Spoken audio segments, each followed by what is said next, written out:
দই কাতলা হচ্ছে 42 কিলো কাতলা।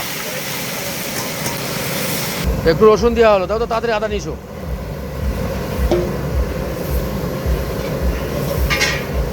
আদা টমেটো নিয়েছো।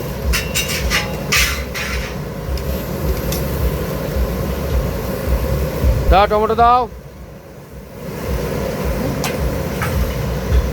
হয়ে যাবে, দাও হয়ে যাবে, হয়ে যাবে।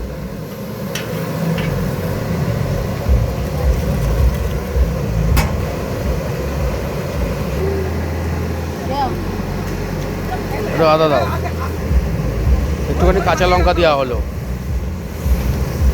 হ্যাঁ, হালকা একটু হলুদ দাও, হালকা। না না না না, দই কাতলা এমনি হলুদ যায় না, অল্প একটু দিলাম, একটু দিই কালারটা যাতে ভালো আসে তার জন্যে।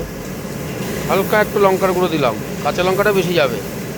পুরো কাঁচা লঙ্কা দিয়ে করলে কালারটা ঠিক আসছে না, অনেকে পুরো সাদা পছন্দ করছে না, তার জন্য হালকা একটুখানি কী বলে ওটা, অরেঞ্জ কালার বলেন, বাদামি কালার বলেন, আর লাল বলেন, এরকম হালকা একটু কালার আনতে হচ্ছে।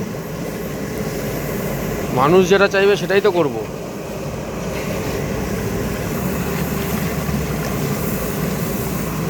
কষতে কষতে কষতে কষতে তেল বেরিয়ে যাবে, তারপরে আর দুধ দেওয়া হবে। দুধটা গুলে রাখা রয়েছে, দুধটা দেওয়া হবে।